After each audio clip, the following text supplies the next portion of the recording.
नमस्कार सभी को। दोस्तों, आज की कहानी जो है एक ऐसे प्रदेश की कहानी है जिस प्रदेश ने इतिहास या यूं कहें कि युग परिवर्तन की लड़ाइयां तक देखी हैं। चाहे वो महाभारत हुई हो कुरुक्षेत्र में, चाहे वो पानीपत की वो लड़ाइयां हो जिन्होंने हिंदुस्तान यानी भारत के इतिहास का सबसे महत्वपूर्ण चैप्टर लिखा हो, या फिर यूं कहें कि हिंदुस्तान का भाग्य लिखा हो। 1947 के बंटवारे में कितने ही लोग हरियाणा से पलायन करके पाकिस्तान गए और कितने ही लोग पाकिस्तान से पलायन करके हरियाणा और पंजाब में आए। उस समय हरियाणा और पंजाब एक ही स्टेट थे। लेकिन हरियाणा से जो भी परिवार यहाँ से गया है, भले ही वो पाकिस्तान में विस्थापित होकर गए हैं 1947 में, उस समय भी ऐसी कोई घटना नहीं घटी कि किसी बहन बेटी को यहाँ के लोगों ने परेशान किया हो, या यहाँ की बहन बेटी को कुछ कहा गया हो, उनके साथ दुराचार किया गया हो, उनको मारा पीटा गया, उनका खून किया गया हो। हरियाणा की संस्कृति में खूब बड़े बड़े पहलवान हुए, खूब बड़े बड़े गैंगस्टर हुए, खूब आपस में लोगों की दुश्मनाई भी चलती है, लेकिन उसके बावजूद बहन बेटी के नाम पर कोई दंगा फसाद नहीं होता, कोई परिवार वालों पे उंगली नहीं उठाता। और बहन बेटी तो गांव की बहन बेटी होती है, वहां किसी परिवार की बहन बेटी नहीं होती, और पूरे गांव की बहन बेटी होती है। और अब जो कांड हुआ है उसमें पूरे हरियाणा के लोग आंदोलित हैं, पूरे हरियाणा में विरोध प्रदर्शन जारी है, पूरे हरियाणा के लोग हर छोटे से छोटे गांव में कैंडल मार्च निकालकर अपना विरोध प्रदर्शन दिखा रहे हैं। विरोध प्रदर्शन किसके खिलाफ दिखा रहे हैं? विरोध प्रदर्शन इस जघन्य अपराध के खिलाफ, पुलिस की हुई नाकामी के खिलाफ और सरकार की अनदेखी के खिलाफ। 13 जुलाई को पुलिस फोन करके इस लड़की के माँ बाप को बुलाती कि आपकी लड़की की लाश मिल गई है, पहचान कीजिए। माँ बाप वहां दौड़े दौड़े जाते हैं, कपड़ों से वो बच्ची की लाश को पहचान कर लेते हैं। उसके बाद लाश को पोस्टमार्टम के लिए भेज दिया जाता है। उसके बाद माँ बाप से जब बातचीत होती है, मीडिया की, सोशल मीडिया वालों की या फिर और आसपास के लोगों की, तो फिर माँ बाप का जो अंदर से जो गुस्सा है निकल कर बाहर आता है। फिर वो अपनी कहानी सुनाना शुरू करते हैं। स्कूल में गई थी टीचिंग करने, उसके बाद मेरी उससे कोई बात नहीं हुई है। उसके बाद एक बार कॉल जरूर आई थी उसकी 6:30 पे उसका। उसके बाद फोन बंद हो गया था जिस स्कूल में वो टीचिंग करवा रही थी उसमें। उसके बाद पुलिस की क्या थ्योरीज आई हैं और लोगों ने इन थ्योरीज को कैसे एक सिरे से नकार दिया है, क्या है वो थ्योरी, आपको क्या लगता है वो भी आप जरूर बताइएगा।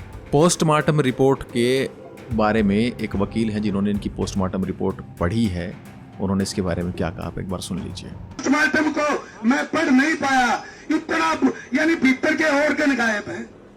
सच्चाई तो यह है उसकी बच्चेदानी गायब है, उसकी किडनियां गायब हैं, और इससे ज्यादा विभत्स घटना क्या हो सकती है। अब आ जाते हैं वापस 11 जुलाई पर। 11 जुलाई को क्या हुआ? 11 जुलाई को लड़की एक स्कूल में पढ़ाने के लिए जाती है। एक किड्स प्ले स्कूल है जिसमें वह बच्ची 12वीं पास करने के बाद पढ़ाने के लिए जाती है, और आगे की उसने तैयारी कर रखी कि वह नर्सिंग का कोर्स करेगी। उसने साइंस साइड से पढ़ाई की है और अपने परिवार को सपोर्ट करने के लिए, अपनी पढ़ाई का खर्चा उठाने के लिए वह एक प्ले स्कूल में पढ़ाने जाने शुरू कर देती है। प्ले स्कूल की छुट्टी होती है लगभग 1:30 बजे। उस दिन बच्चों का कोई एग्ज़ाम था, इसलिए पूरा स्टाफ थोड़ी देर तक रुका हुआ था। लेकिन ये लड़की मनीषा, जिसका नाम है, सिंघानी गांव की रहने वाली है, ये फिर भी थोड़ा जल्दी निकल जाती क्योंकि इसको एडमिशन के लिए कॉलेज में जाना था, नर्सिंग कॉलेज में जाना था। इसलिए यह 1:58 पे, जो कि सीसीटीवी फुटेज रिकॉर्ड के द्वारा पता लगा है कि वो वहां से निकल जाती है। वहां से निकल के वह कॉलेज की तरफ जाती हुई एक सीसीटीवी फुटेज में, जो कि रोड पर लगा हुआ है, किसी दुकान का कैमरा है, उसमें दिखाई देती है और वहां से निकलते हुए दिखाई देती है। ना वह हैरान है ना परेशान है, कोई दिक्कत परेशानी नहीं है। बाद में पुलिस ने और लोगों ने उसके स्कूल स्टाफ से भी पूछा, भैया आपको कुछ ऐसा लगा हो कि ये लड़की परेशान है या फिर ये डिप्रेशन में है या कोई चिंतित है या कोई घबराई हुई है, आपको कोई तो लक्षण दिखा होगा। तो उन्होंने कहा कि इसमें कोई दिक्कत परेशानी नहीं थी, ये बिल्कुल नॉर्मल रोज़ की तरह इसने काम किया, अपना काम करके इसने एडमिशन के लिए जाना था, इसलिए स्कूल से जल्दी निकल गई क्योंकि उस दिन स्टाफ 3:30 बजे निकला था। उसके बाद जब लड़की शाम तक घर नहीं पहुंची तो माँ बाप ने पुलिस थाने में रिपोर्ट दी कि हमारी लड़की लापता हो गई है। लोहारू थाने में जब ये पहुंचे तो पुलिस का जवाब सुनकर हर किसी को गुस्सा आएगा। पुलिस वालों का वहाँ पे जवाब था जिसमें महिला पुलिस भी शामिल है, एसआई कोई शकुंतला करके भी जिसका नाम आया है। उसने इसके बाप को कहा कि लड़की जो है अपने किसी यार दोस्त के साथ भाग गई होगी, 2-4-5 दिन में अपने आप पता लग जाएगा। अक्सर होता भी ऐसा है, बहुत बार जब माँ बाप बच्चियों की गुमशुदगी की रिपोर्ट लिखाने जाते हैं तो 2-4-5 दिन बाद या 2-3 दिन बाद उनकी अपने आप खबर आ जाती है, या तो कोई इंस्टाग्राम पे वीडियो आ जाएगी या यूट्यूब पे आ जाएगी या फेसबुक पे लाइव आ जाएंगे कि हमने शादी कर ली, हमें ढूंढने की कोशिश ना करें। उसके बाद वही पुलिस उनको प्रोटेक्ट भी करती है। लेकिन क्या पुलिस सारे केसेस को ऐसे ही हैंडल करेगी? क्या वो हर केस को यही मान के चलेगी कि हर केस ऐसा ही है? मानते हैं इनकी तादाद बढ़ गई है इन केसों की, लेकिन उसके बावजूद भी पुलिस को अगर 1% भी चांस बचता है तो उस 1% पे कार्रवाई करनी चाहिए कि नहीं करनी चाहिए? पुलिस ने कोई कार्रवाई नहीं की, ढुलमुल रवैया अपनाया। उन्होंने उस दिन के सीसीटीवी फुटेज तक देखने की कोशिश नहीं की।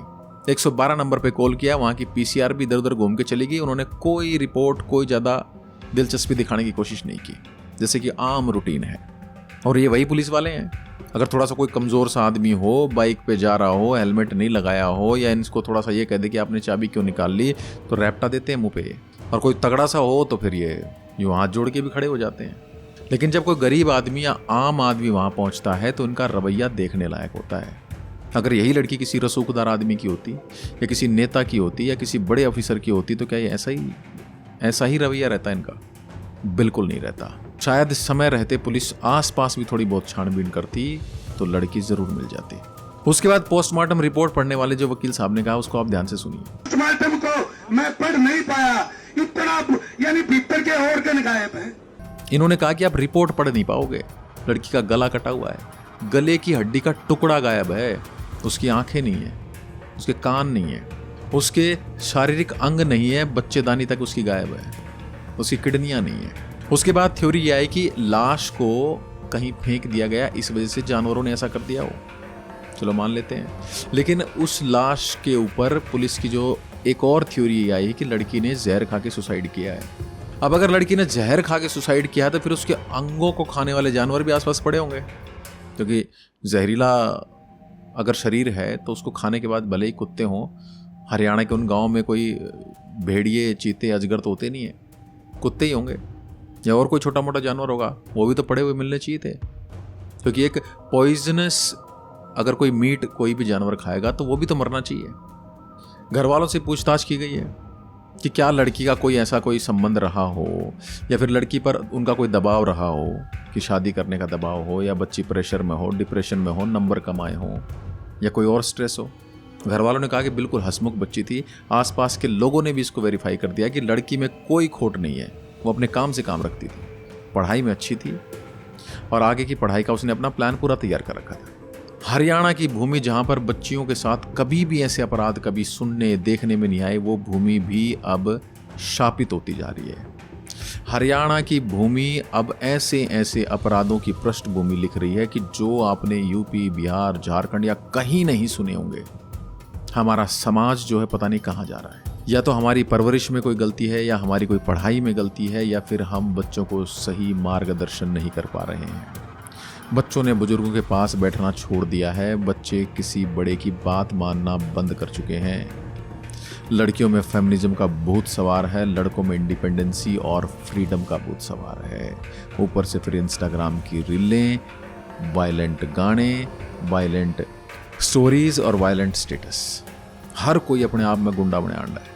जो अपराध इस हरियाणा की धरती पर है, यह अपराध नहीं होना चाहिए। लोगों ने पुलिस की इस रिपोर्ट को बिल्कुल खारिज कर दिया कि सुसाइडल रिपोर्ट ये हो ही नहीं सकती, और अगर सुसाइडल है तो फिर जानवर कैसे खा लेंगे। पोस्टमार्टम रिपोर्ट को भी लोग कह रहे हैं कि इसको कहीं और से पोस्टमार्टम कराया जाना चाहिए। इस पोस्टमार्टम रिपोर्ट बिल्कुल भी संज्ञान में नहीं लेना चाहिए, ये झूठी है। और कई बार होता भी ऐसा है, लोग मोटे पैसे लेके नौकरी पे बात आ जाती तो रिपोर्टें बदलवा देते हैं, बदली भी जाती हैं। बड़े बड़े कांड, बड़े बड़े केस ऐसे ही उलझे पड़े रहते हैं। पुलिस वालों के तबादले हो गए हैं, बड़े बड़े मंत्रियों ने बयान दे दिया है, सीएम साहब, सैनी साहब ने भी अपना बयान दे दिया है। लेकिन क्या बयान देने से हालात सुधरेंगे? आप अच्छे हो, अच्छे रहिए, लेकिन आप अपराधियों के लिए अच्छे मत बनिए। इतने अच्छे मत बनिए कि अपराधियों को भी आप अच्छे लगने लग जाए। विपक्ष वाले इसे राजनीति का मुद्दा बनाने की पूरी कोशिश करेंगे, लेकिन हर हाल में बच्ची को इंसाफ मिलना चाहिए। इस मुद्दे पर पुलिस का रवैया आपको कैसा लगा? माँ बाप के साथ जो व्यवहार किया गया उसके बारे में आप क्या कहना चाहते हैं? कमेंट में लिखकर ज़रूर बताइएगा, और इस पर कोई नई अपडेट आएगी तो हम आपको ज़रूर बताएंगे। नमस्कार, जय हिंद, जय भारत।